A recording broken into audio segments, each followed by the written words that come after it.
Brought to you by ITC Sunrise मसाले, स्वाद बिहार का। आरक्षण विरोधी डीएनए राहुल गांधी का साबित हो गया कि विरोध में जाकर, विदेश में जाकर उन्होंने विरोध करने का काम किया और कहा कि आरक्षण हम समाप्त कर देंगे। राहुल गांधी जी के परदादा पंडित नेहरू ने भी आरक्षण का विरोध करने का काम किया था। उसी तरह श्रीमती इंदिरा गांधी भी इस देश में गरीबों को, पिछड़ों को, दलितों को आरक्षण नहीं मिले, वो भी अपने राज में यही करते रही। स्वर्गीय राजीव गांधी जी ने भी जब मंडल कमीशन इस देश में लाया गया, तब भी गांधी परिवार ने आरक्षण का विरोध किया, पानी पी पी कर। आज इस प्रेस कॉन्फ्रेंस में उपस्थित सभी मीडिया के साथीगण और इस मंच पर उपस्थित मीडिया के प्रभारी आदरणीय दानिश इकबाल जी, भारतीय जनता पार्टी के मुख्यालय के प्रभारी अमीन शर्मा जी, प्रभात मालाकार जी, अमित कुमार बबलू जी और यहाँ पर उपस्थित सभी इलेक्ट्रॉनिक और मीडिया फोटोग्राफर, सभी साथीगण। आज साथियों, हम आपसे भारतीय जनता पार्टी का पक्ष रखना चाहते हैं। जिस तरह विदेश में जाकर राहुल गांधी ने लोकतंत्र का मजाक उड़ाने का काम किया और विदेश में जाकर राहुल गांधी जी ने भारत के संविधान बाबा साहब अंबेडकर द्वारा इस देश में आरक्षण की व्यवस्था को दिए जाने के उसका भी मजाक उड़ाने का काम किया। और राहुल गांधी के डीएनए में आरक्षण विरोधी नीतियां हैं। राहुल गांधी जी के परदादा पंडित नेहरू ने भी आरक्षण का विरोध करने का काम किया था और तत्कालीन सभी मुख्यमंत्री को पत्र लिखकर इसका विरोध जताने का निर्देश भी दिया था।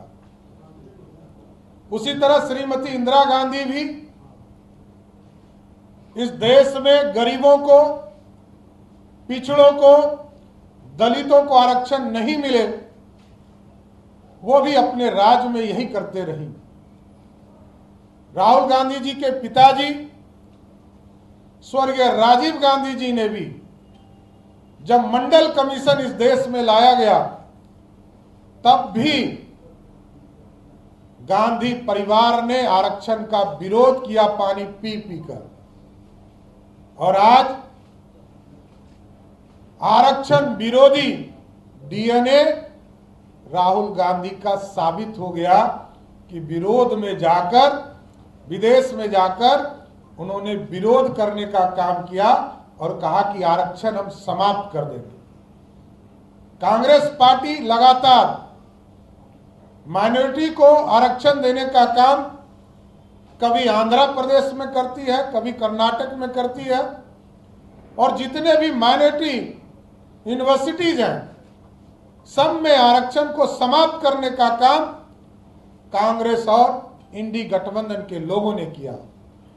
इसलिए पूरी तरह कांग्रेस एक्सपोज भी हो चुका, डिपोज भी हो चुका और देश की जनता ने सही फैसला लिया कि फिर से नरेंद्र मोदी की सरकार बनाया। जो नरेंद्र मोदी जी लगातार ये गारंटी के साथ 2014 से कह रहे हैं कि इस देश में जब तक नरेंद्र मोदी की सरकार है, आरक्षण को कोई छू नहीं सकता है। और ये हमारा इतिहास कहता है। जब स्वर्गीय कर्पूरी ठाकुर, भारत रत्न कर्पूरी ठाकुर जी को बिहार में मुख्यमंत्री बने, तब भी बिहार में पहली बार अति पिछड़ों को आरक्षण जनसंघ के सहयोग के साथियों के सहयोग से मिला। और देश में भी जब मंडल कमीशन को लाया गया, जो श्रीमती इंदिरा गांधी ने ठंडे बस्ते में डालने का काम किया था।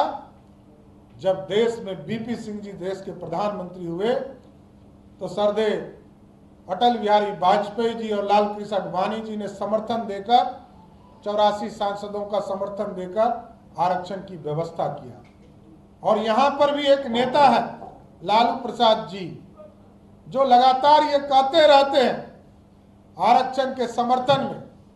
वो आजकल लालू प्रसाद जी वही राहुल गांधी के गोद में खेल रहे हैं, जिस राहुल गांधी ने उनका पूरा जीवन, राजनीतिक जीवन, एक मुखिया बनने लायक भी नहीं छोड़ा। और जिस तरह लालू प्रसाद जी भी कभी आरक्षण नहीं दिए, 1990 से लेकर 2005 तक बिहार के मुख्यमंत्री बनकर रहे, लेकिन किसी एक वर्ग को भी बिहार में आरक्षण देने का काम नहीं किया।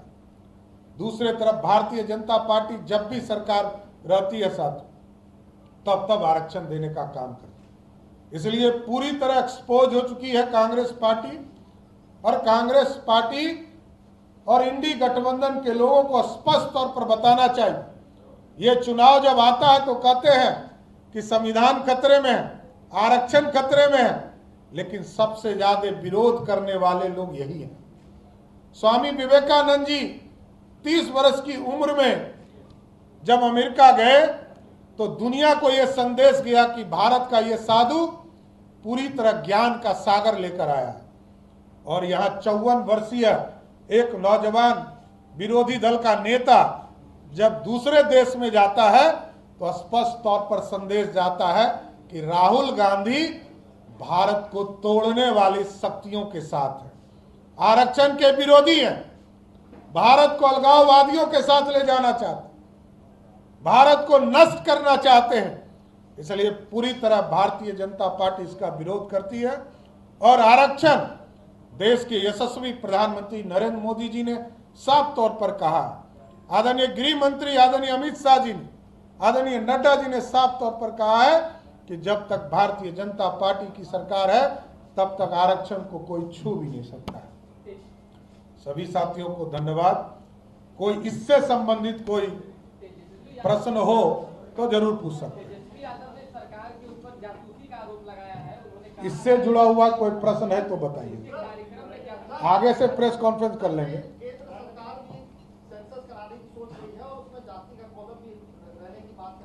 देखिए, भारतीय जनता पार्टी का बड़ा स्पष्ट निर्णय है। बिहार यूनिट ने बिहार में जनगणना कराने का काम किया, आरक्षण का समर्थन करने का काम किया। और भारतीय जनता पार्टी पूरे देश में कभी जातिगत जनगणना का कोई विरोध नहीं। समय और कैसे इसको किया जा सकता है, इसकी चिंता देश के यशस्वी प्रधानमंत्री नरेंद्र मोदी जी कर रहे हैं। यह फैसला नरेंद्र मोदी जी और उनकी सरकार को लेना है। सरकार जी, तेजस्वी यादव बार-बार ये कह रहे हैं कि बीजेपी हो या जेडीयू खुलकर प्लेटफॉर्म पे क्यों नहीं आ रही। हम तो खुल के आ रहे हैं कि जातीय आधार पर जनगणना देश लेवल पे करा लिया जाए। देखिए, वो बेचारे राज्य के नेता हैं और पिताजी की कृपा पर है। तो आदरणीय लालू प्रसाद जी ने जो फैसला किया, बिहार में हुआ है, जनगणना हो चुका। बिहार में आदरणीय नीतीश कुमार जी के निर्देश पर बिहार में जातीय जनगणना हो चुका। इसमें करना क्या है?